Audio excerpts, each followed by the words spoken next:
जुर्म की दुनिया के अंतर्राष्ट्रीय और अंडरग्राउंड किरदारों का खेल भी बड़ा निराला और दिलचस्प है। कल तक जो पुलिस की आंखों में धूल झोंककर 7 समंदर पार बैठकर फेसबुक पर लाइव आकर धमकियां पोस्ट कर रहे थे, आज वो भारतीय अदालतों के सामने हाथ जोड़कर खड़े हैं और कह रहे हैं कि प्लीज हमें सरेंडर करने की इजाजत दे दो। जी हां, हम बात कर रहे हैं खूंखार गैंगस्टर लॉरेंस बिश्नोई के सगे छोटे भाई अनमोल बिश्नोई की। वही अनमोल बिश्नोई जिसे कभी कानून का कोई खौफ नहीं था और जो खुद को देश की सुरक्षा एजेंसियों से बहुत ऊपर समझता था, आज दिल्ली की तिहाड़ जेल की हाई सिक्योरिटी बैरक की सलाखों के पीछे बैठा है और देश की एक अन्य अदालत से गिड़गिड़ा रहा है कि मुझे मुंबई की मकोका यानी MCOCA कोर्ट में सरेंडर करने की अनुमति दी जाए। नमस्कार, मेरा नाम नंदिनी सिंह है और आप देख रहे हैं किस्सा दुनिया का।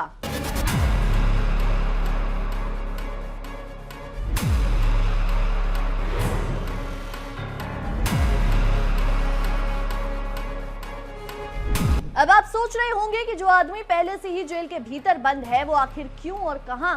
सरेंडर करना चाहता है। तो भाई साहब, कहानी में असली और मजेदार ट्विस्ट यही है। अनमोल साहब पहले से ही नेशनल इन्वेस्टिगेशन एजेंसी यानी NIA के एक बड़े मामले में तिहाड़ के मेहमान बने हुए हैं और वहां की रोटियां तोड़ रहे हैं। लेकिन अब उन्हें अचानक बैठे बिठाए याद आया कि मुंबई पुलिस भी बांद्रा में बॉलीवुड सुपरस्टार सलमान खान के घर के बाहर हुई ताबड़तोड़ फायरिंग के मामले में उनकी सरगर्मी से तलाश कर रही है और उन्हें वांटेड घोषित कर चुकी है। अब तिहाड़ से सीधे मुंबई की कोर्ट में खुद को अकेले फ्लाइट पकड़कर जाना तो मुमकिन नहीं, इसलिए उन्होंने अपने वकीलों के जरिए स्पेशल जज SR नावेंदर के सामने कानूनी अर्जी लगाई कि कोर्ट तिहाड़ जेल के अधिकारियों के नाम एक प्रोडक्शन वारंट जारी कर दी। अनमोल के वकीलों का कहना है कि अगर उन्हें मुंबई कोर्ट में फिजिकली या वर्चुअली सरेंडर करने की इजाजत मिल जाती है तो इससे कानूनी प्रक्रिया में तेजी आएगी और किसी भी तरह की अदालती देरी से बचा जा सकेगा। कितना प्यारा, मासूम और कानून का सम्मान करने वाला तर्क है ना? ऐसा लग रहा है जैसे देश में इनसे बड़ा कानून का पालन करने वाला कोई नागरिक है ही नहीं। लेकिन चलिए इस पाखंड के पर्दे को थोड़ा हटाते हैं और फ्लैशबैक में चलकर इस बिश्नोई गैंग के उस खौफनाक लहूलुहान इतिहास को खंगालते हैं जिसने पिछले कुछ सालों से देश की तमाम बड़ी सुरक्षा एजेंसियों ATS और NIA की नींद उड़ा रखी है। ये वही अनमोल बिश्नोई है जिसे पिछले साल नवंबर 2025 में बड़ी अंतर्राष्ट्रीय कूटनीतिक मशक्कत और कागजी कार्रवाई के बाद अमेरिका से डिपोर्ट करके भारत की धरती पर लाया गया था, जब यह अमेरिका और कनाडा के सुरक्षित ठिकानों में बैठकर भारत के व्यापारियों से रंगदारी वसूल रहा था और सरेआम मर्डर के डेके बांट रहा था। तब इसे भारतीय कानूनी की जरा भी परवाह नहीं थी। लेकिन जैसे ही NIA ने चारों तरफ से चौतरफा शिकंजा कसा, वैसे ही सारे विदेशी तेवर और हेकड़ी इनकी ढीली पड़ गई।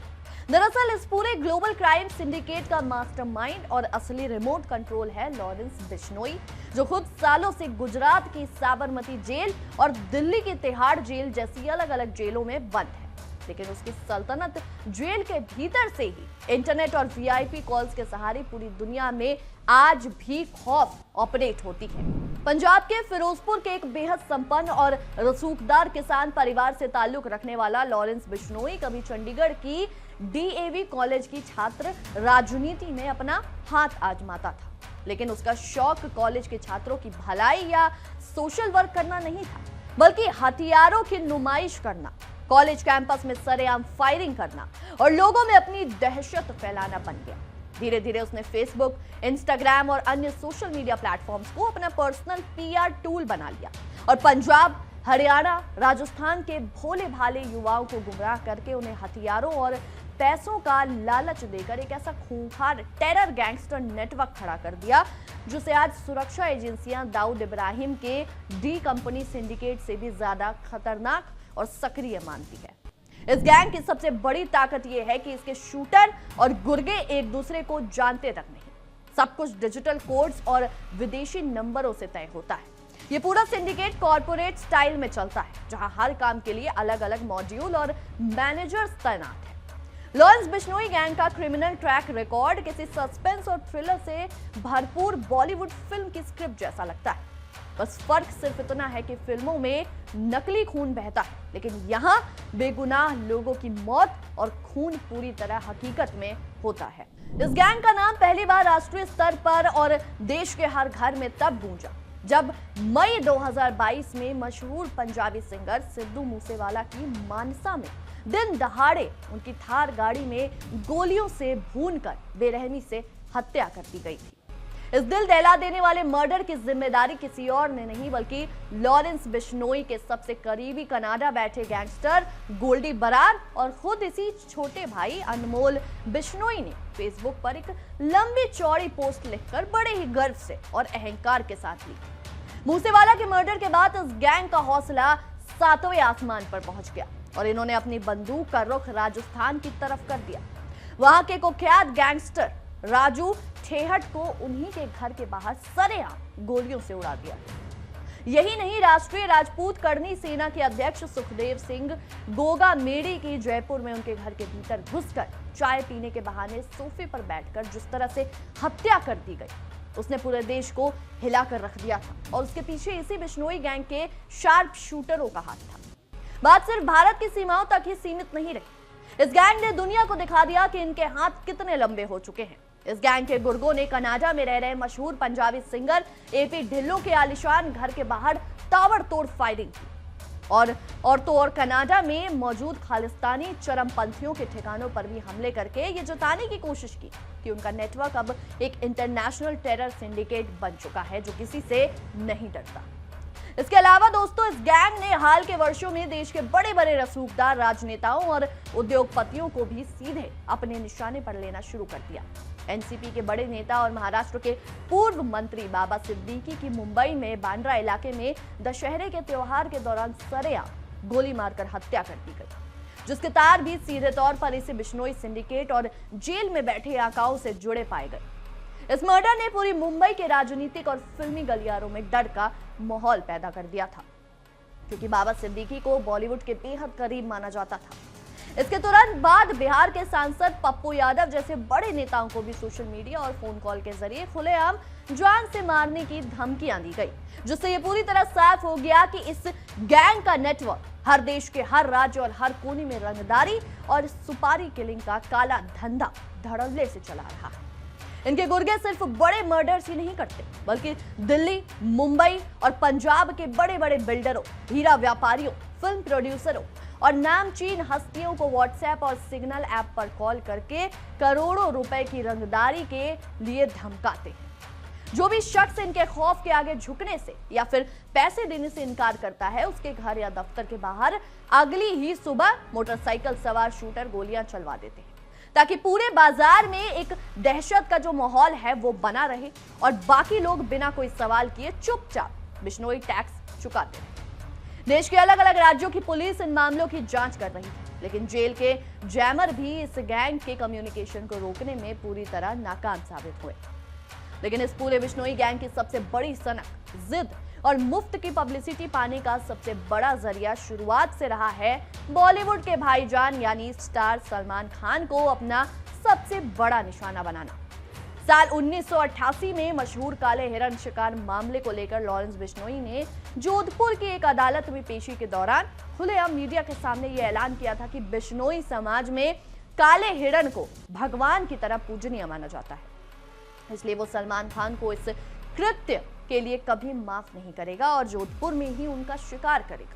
हालांकि कानून और अपराध के जानकार साफ मानते हैं कि इस पूरे विवाद के पीछे जो है बिश्नोई समाज की धार्मिक आस्था या प्यार से ज्यादा लॉरेंस बिश्नोई की खुद को अंडरवर्ल्ड का सबसे बड़ा और इकलौता डॉन साबित करने की और मीडिया की सुर्खियों में बने रहने की एक सोची समझी भूख थी। इसी सनक और जिद का खौफनाक नतीजा था 14 अप्रैल 2024 की सुबह, जब पूरी मुंबई चैन की नींद सो रही थी। तब मोटरसाइकिल पर सवार होकर आए दो शातिर शूटरों विक्की गुप्ता और सागर पाल ने बांद्रा स्थित सलमान खान के गैलेक्सी अपार्टमेंट्स आवास पर ताबड़तोड़ कई राउंड गोलियां बरसा दी और पलक झपकते ही मौके से फरार हो गए। फायरिंग की इस घटना के बाद ये हमलावर तो भाग निकले, लेकिन इसके तुरंत बाद ही अनमोल बिश्नोई ने सोशल मीडिया पर आकर इस कायरतापूर्ण हमले की पूरी जिम्मेदारी लेते हुए सलमान खान को ये आखिरी चेतावनी दी थी कि ये तो बस एक ट्रेलर था, अगली बार गोली घर पर नहीं सीधे सीने पर चलेगी। मुंबई पुलिस की क्राइम ब्रांच ने इस मामले की संवेदनशीलता और अंतर्राष्ट्रीय कड़ियों को देखते हुए इस पूरे केस पर मकोका यानी Maharashtra control of organised crime act जैसा बेहद सख्त और कड़ा कानून लगाया और अपनी तफ्तीश के दायरे को तेज किया। इस मामले में पुलिस ने अपनी जाबाजी दिखाते हुए अब तक विकी गुप्ता, सागर पाल, सोनू कुमार बिश्नोई, मोहम्मद रफीक चौधरी और हरपाल सिंह जैसे खूंखार आरोपियों को देश के अलग अलग हिस्सों से ढूंढकर सलाखों के पीछे भेज दिया,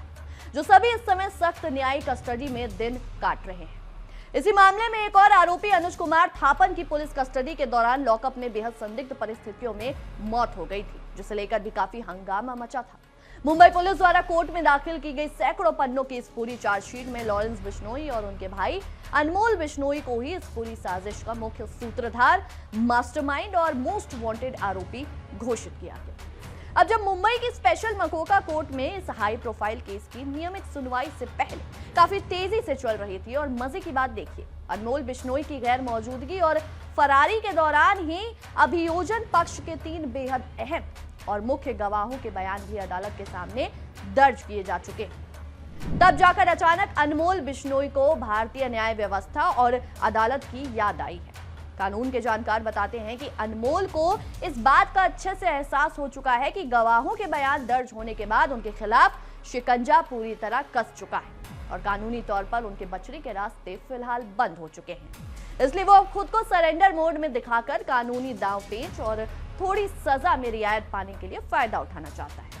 ये एक सोची समझी रणनीति का हिस्सा भी हो सकता है, ताकि केस की लाइव ट्रायल का हिस्सा बनकर वो अपने पक्ष में कुछ माहौल बना सके। गुरुवार को जब ये विशेष याचिका मुंबई की स्पेशल कोर्ट के सामने पेश की गई, तो स्पेशल जज SR नावेंदर ने इस पर तुरंत कड़ा रुख अपनाते हुए पब्लिक प्रोसिक्यूटर यानी सरकारी वकील को अनमोल की इस अजीबोगरीब अर्जी पर विस्तार से अपना लिखित जवाब दाखिल करने का सख्त निर्देश दिया। अब आने वाले दिनों में ये देखना बेहद दिलचस्प और मजेदार होगा कि देश की अदालत अनमोल की स्वेच्छा और अचानक जागे कानून प्रेम से की गई सरेंडर की गुहार को किस नजरिए से देखती है। जो गैंगस्टर कभी सोशल मीडिया पर खुलेआम वीडियो और पोस्ट डालकर देश के कानून और पुलिस को घुटने टेकने की खुली चुनौती देता था, आज वो खुद ही अपनी जान की सलामती के लिए कानूनी रिमांड और अदालती कार्रवाई का हिस्सा बनने के लिए तिहाड़ जेल के भीतर से बेताब घूम रहा है और प्रोडक्शन वारंट की मांग कर रहा है।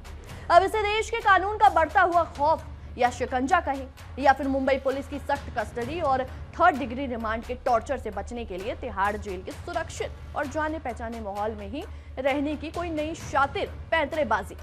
ये तो आने वाला वक्त और अदालत का फैसला ही तय करेगा। फिलहाल के लिए हमारी इस विशेष रिपोर्ट में इतना ही। आपकी इस विषय में क्या कुछ राय है, क्या कुछ सोचते हैं, हमें कमेंट सेक्शन में जरूर साझा करें। तब तक के लिए देखते रहिए इंडिया डेली और हमारा खास शो किस्सा दुनिया का। देखिए इंडिया डेली 24/7 अब आपके स्मार्ट टीवी पर। इंडिया डेली मौजूद है सभी डिजिटल प्लेटफॉर्म पर लाइव और लगातार। इंडिया डेली 24/7 हर दिन राष्ट्र को समर्पित।